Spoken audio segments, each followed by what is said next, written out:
దడ ప్రాబ్లమ్స్లో అన్నిటికన్నా commonest atrial fibrillation అనే దడకి కొత్త రకం ట్రీట్మెంట్ పల్స్ ఫీల్డ్ అబ్లేషన్ అనేది చాలా తేలిగ్గా చేయటం, సేఫ్గా చేయటం, పేషెంట్ కూడా త్వరగా మనం డిశ్చార్జ్ చేయగలగటం, అందరు డాక్టర్లు కూడా చేయగలిగే సిచ్యుయేషన్ రావటం కూడా జరుగుతుంది. కాబట్టి ఇవాళ ధనంజయ లక్కిరెడ్డి గారు who is the next president for heart rhythm society of US ఇక్కడ ఇండియాకి వచ్చి ట్రైన్ చేస్తున్నారు. అందరినీ అన్ని ఫెసిలిటీస్ని ట్రైన్ చేస్తున్నారు.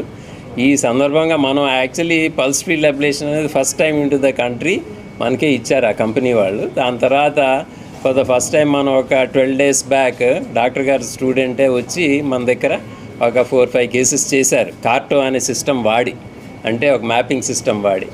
ఈ దడకి ట్రీట్మెంట్ చేయటం ముందే స్టేజెస్లో అంటే ఎర్లీ స్టేజెస్లో చాలా ఇంపార్టెంట్. అది పర్మనెంట్గా అవ్వకుండా చాలా ఇంపార్టెంట్. ఇవాళ డాక్టర్ గారు వచ్చారు, ధనంజయ లక్కిరెడ్డి గారు వచ్చారు కాబట్టి మనం ఇక్కడ ఒక heart rhythm or atrial fibrillation centre ఒకటి డెవలప్ చేస్తున్నాం వాళ్ళ కొలాబరేషన్తో.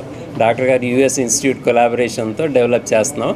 సో దాట్ ఆ టెక్నాలజీ అంతా కూడా మనం ఇండియాకి తేలిగ్గా త్వరగా తీసుకురావడానికి, ఆ బెనిఫిట్స్ మన పేషెంట్స్ అందించడానికి. డాక్టర్ రామచంద్ర గారు చెప్పినట్టు ఈ కొత్త ట్రీట్మెంట్స్ ఏవైతే ఉన్నాయో వాటిని ఎక్కువ సమయం తీసుకోకుండా కొత్త టెక్నాలజీ బయట ఇమీడియట్గా అవైలబుల్ అయినప్పుడు వాటిని ఇండియాకి ఎట్లా తీసుకురావాలి, క్లినికల్ ట్రయల్స్ కానీ ఎడ్యుకేషన్ కానీ ఎట్లా ఇంప్రూవ్ చేయాలో అనేటువంటి కాన్సెప్ట్స్ మీద మేము చాలా డిస్కస్ చేసాం.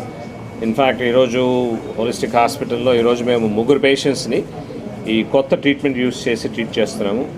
అలాగే సర్జన్స్ హెల్ప్ తీసుకొని మినిమలీ ఇన్వేజివ్ సర్జికల్ టెక్నిక్స్ని వీటిలో ఇంప్లాంట్ చేసి హోలిస్టిక్ అప్రోచెస్ యూస్ చేసి ఈ డిసీజ్ని కాంప్రహెన్సివ్గా ఎట్లా ట్రీట్ చేయాలనే దాన్ని ఈ డెడికేటెడ్ ఏట్రియల్ ఫిబ్రిలేషన్ సెంటర్ చేయగలుగుతుంది.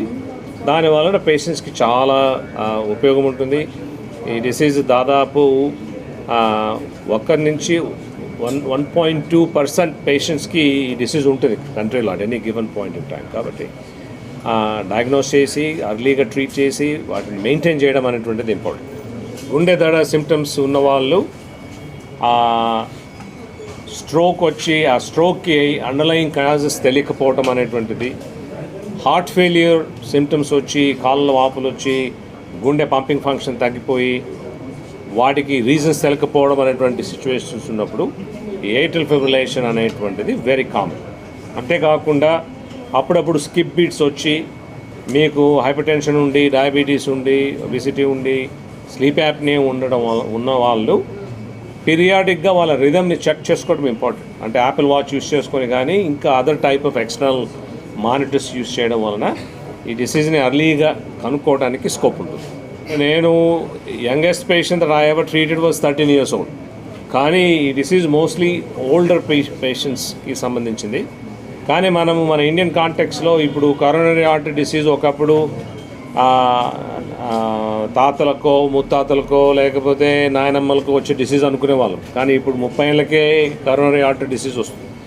కాబట్టి ఈ లైఫ్ స్టైల్ డిసీజు ఇంకా యంగర్ పేషెంట్స్లో వచ్చేదానికి స్కోప్ ఉంది. కాబట్టి ఈ డిసీజ్కి ఏ పేషెంట్ అతీతం కాదు.